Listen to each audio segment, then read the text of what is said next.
The Joe Rogan Experience. And I think that people have been indoctrinated by very bad actors into this, and as a result have excused atrocities or will make excuses for them, make excuses for the people who do them. I think, in addition, it plays to some of the darkest things of the regional mind as well as the international mind. The aims of Hamas, their stated aims, include the annihilation of the Jewish people. And October the 7th, they had their best go at doing that. And the fact that in a decision between whether or not you're on the side of the people who want to dance and live in peace with their neighbors, or whether you're on the side of the people who want to rampage through a dance party bar in the early morning, macheteing at people, I find it amazing that there are so many people who don't know which side they're on. But there are a lot of them. There are a lot of reasons for that. But one of the foremost reasons is the fact that the state of Israel has been uniquely libeled, has been uniquely lied about. Its history has been uniquely lied about. It has been uniquely put under an international spotlight and then misrepresented in a way which I cannot think of many other countries in the world that have been treated that way. And there are deep reasons for it and shallow reasons for it. The deep reasons include some of the most ancient bigotries of the human heart, and the shallow reasons are people who don't know what the hell they're talking about. Okay, I think that look, I'm not going to speak for what every person out there believes. I don't exactly agree with like the characterization that there was no outpouring of like feeling after October 7th. And certainly like everybody I know was just like, oh my God, this is like a horrific atrocity. And like an unprecedented terrorist attack from Hamas, the worst terrorist attack in Israeli history against Israelis. And it was horrible. I think what a lot of I'm not arguing that there are no people who are actually pro-Hamas or there are no people who are actually like hate Jews or something like that. I do think that what happens is that a lot of people get put in that category who do not belong there. Much like we've seen this over the last year and a half, where a lot of people, you have John Podhoretz calling Thomas Massie anti-Semitic scum because he said, we're dead broke. We can't afford to fund everybody else's war here. People have been calling Tucker Carlson anti-Semitic all over the place. When these are two guys, Thomas Massie and Tucker Carlson, who have never uttered the words "the Jews" in their life. Like they're just not anti-Semites at all. So there's a lot of people, I think, who are when they're critical of the Israeli government's response to this, get lumped in as pro-Hamas. I will certainly say that's certainly not my position. I think your description of them, death cult, by the way, the same term that Daryl Cooper used to describe Hamas, I think is an accurate one. And it was horrible. But I think that I think that your characterization, first of all, of that they gave the Palestinians a state in 2005 is just wrong.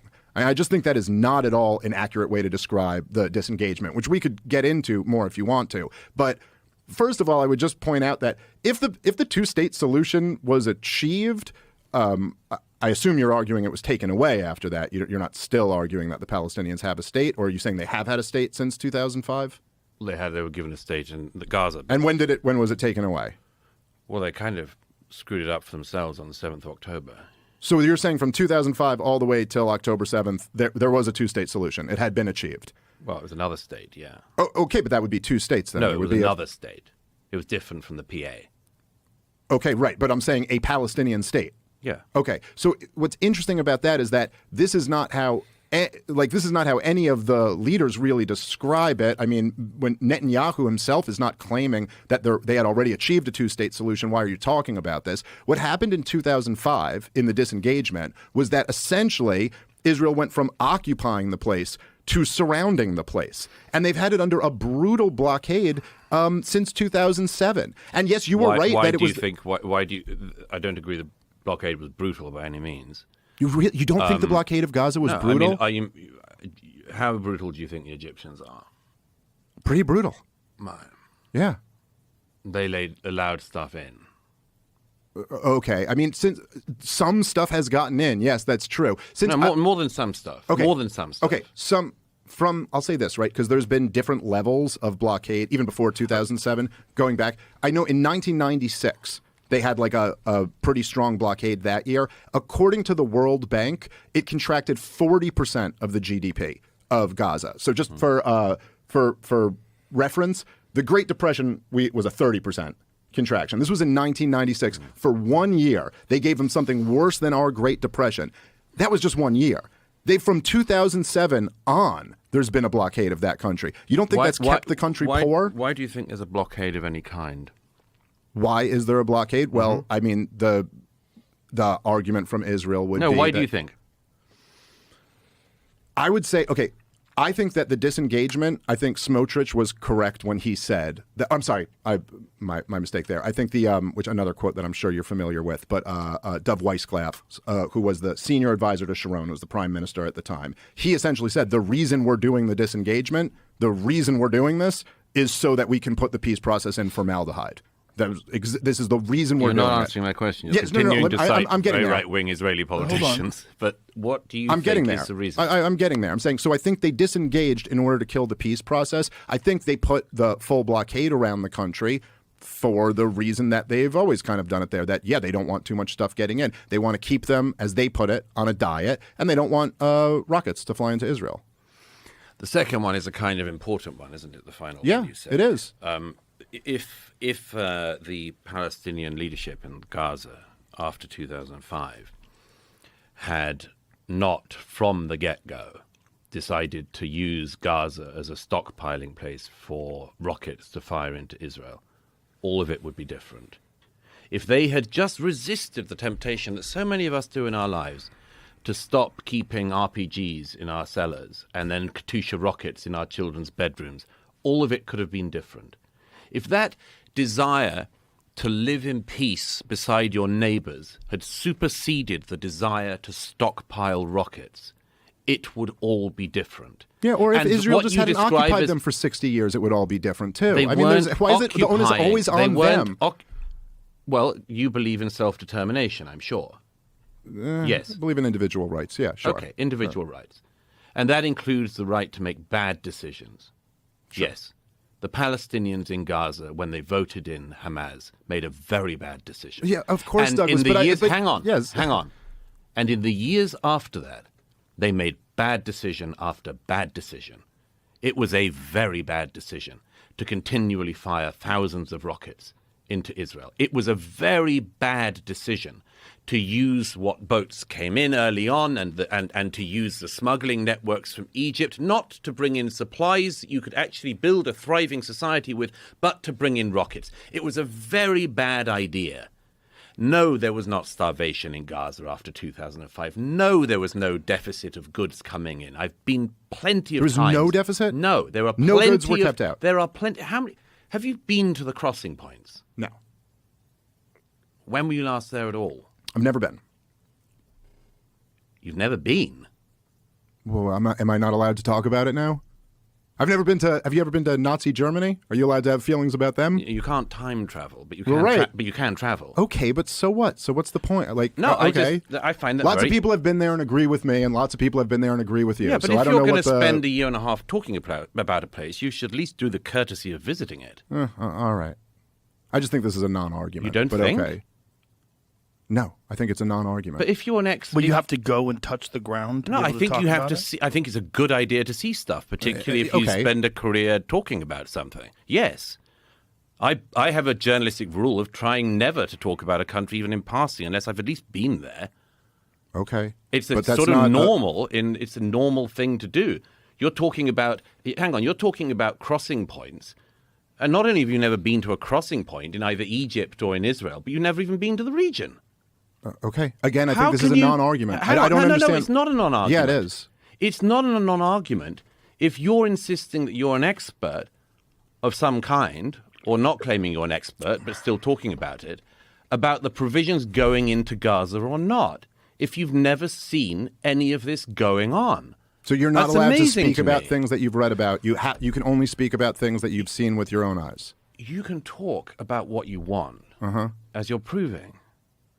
But that is a different matter from spending an awfully long amount of time talking about an issue in a region you haven't even had the courtesy to visit, whilst developing all of these views about it. I mean, now I slightly get an idea of where you're coming from. You've read about this blockade, and so you imagine that that's what it is. I imagine you've read all the people who say that Gaza was a concentration camp, and you probably think that too. Am I right? I mean, again, literally a concentration camp. It shares a lot of similarities, I would think. Wow.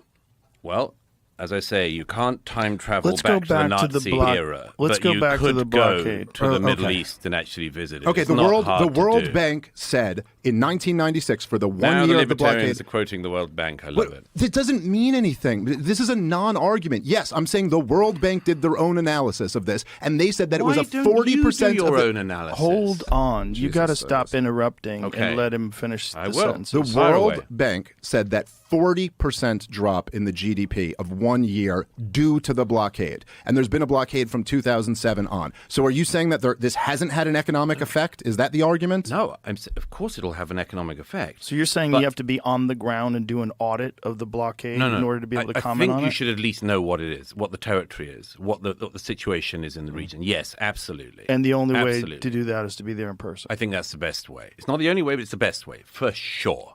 For sure. If you have never seen the countries in question, you've never spoken to the people in question, you've never interviewed anyone, you've never gone around, you've never seen the terrain, and so on, and you've used Wikipedia, I'm sorry, no, that's not the same thing. Okay, well, I've not just used Wikipedia, but didn't you write a big piece when the war in Ukraine first came out titled something like, I've been to Ukraine and they can win, they can repel the Russians?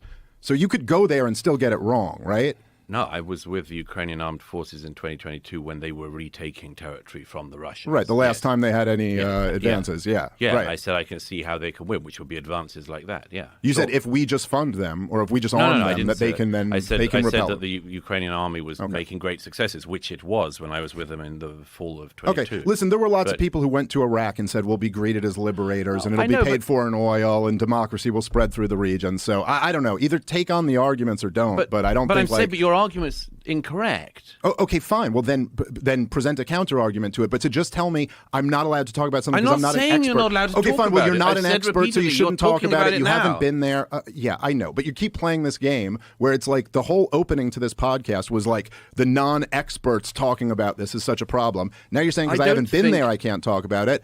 Is there a blockade there that's causing economic devastation or not? According to of the all- World Bank, there is. First of all, I don't think it's a game. I don't think it's a game at all. Me neither. I'm not playing a game.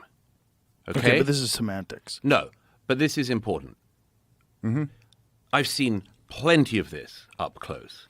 I've seen plenty of this with my own eyes because I do believe that one of the things you should do if you're talking about something is to see it. Yeah, you've established Okay, that. but Is there a that's- blockade? The blockade that existed, to the extent it existed, was a blockade to try to make sure that the Israelis and the Egyptians knew what materials were going in and out of Gaza after the first rocket fires when Hamas, in fact, before Hamas was elected. The Israelis and the Egyptians didn't do a very good job of it, were meant to be trying to make sure that the materials that went into Gaza were not materials that could be used to build up the Gazan Hamas war machine. The reason why trucks get searched is not because the Israelis want to search through grain or flour. It's because they wanted to stop the trucks containing the arms and the munitions that the Gazan Hamas and Islamic Jihad fighters were going to use to fire against Israel. And I'm sorry, it just makes the most obvious strategic sense. As the late great Joan Rivers once said, if as an appeal to authority. That one I'll allow. That one I like. She also said that Michelle Obama's a man. Yeah, I know, she did do that. No, I'm saying she That got seems to be everything a right. perennial. So continue. Go ahead. But as Joan Rivers said, if New York was being rocketed from New Jersey, we would level New Jersey. I don't think you need to level it, by the way. But you would at least try to make sure that rockets weren't being imported in larger quantities into New Jersey. Of course. Okay, That's all the Israelis were doing.